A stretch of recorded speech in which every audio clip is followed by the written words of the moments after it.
Ito ang song na Itingin by Cup of Joe with Janine Peñoso. So, sound muna. Sound na ginamit ko, warm back pad. Una yung dahan-dahan lang, di may ganung part, diba? So, dapat naka-cut off ka. Pero pwede mo naman gawin B na lang, B chord kasi ito B. Pero, ayan nga. Dahan-dahan lang. Ang ganun. Parang whoop, may gumagana siya sound eh. Tapos kakanta na siya. Verse, chords. E. Tapos B over D sharp. Yan. Pero subtle lang kayo kasi ang gamit natin is pad. So parang hindi naman kailangan malakas yan. Ambient lang. Tapos A. Tagad yan. Yan yung mga unang chords. Ngayon. Na na na na na na na na na na na na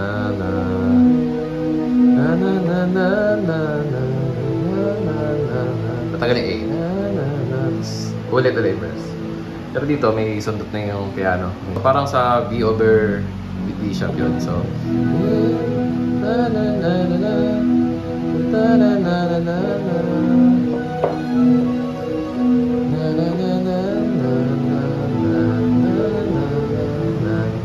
Yun, chorus. Sa chorus, chord natin, di pinapansin, tapos G sharp minor, di na sapat, tapos C sharp minor, pinapansin, A, pero A, susto ka na rin. Yun. So, verse 2, yung after chorus. So, tapos habang dito, yung sa inat, dala ka siya. Pwede niyo yung volume or ano, pero ako kasi naka-light yung pindot ko. Kasi sa piano to pwede light yan. Tapos dala ka siya.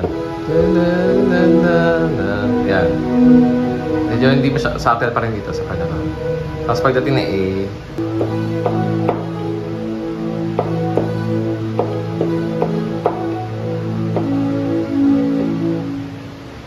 so sa second part ng verse 2, so yung ano ulit ng chords, normal lang.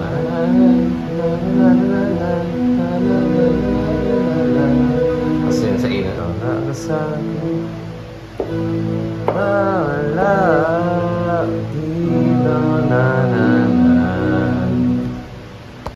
sa pangalawang chorus pa rin, di pinapansin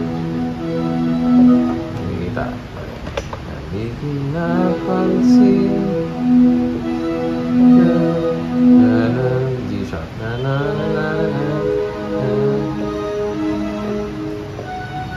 F sharp kasi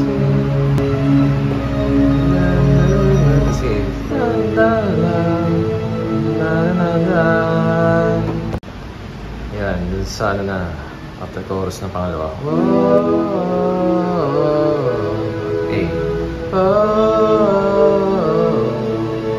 Tapos F sharp minor. Kasi ulit. Kasi na yung yung may kanta na.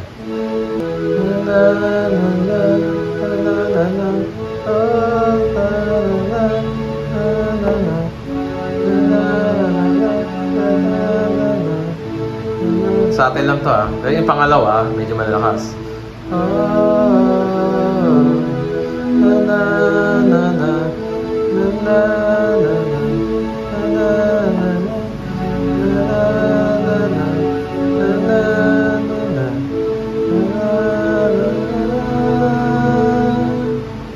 Tapos balik chorus. Pero hindi muna ikaw tayo parang wala muna. Hindi napansin.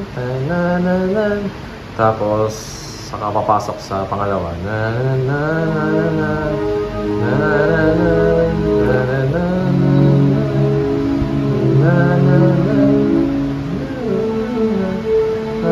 Tapos ulit, di ba? Tapos na, last na itong ikot.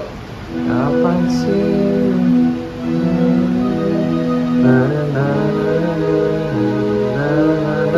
Yung meron tatan, tatan, tatan, yung parang may tigil. Titigil ka din doon. Tapos, ano na, C-sharp na.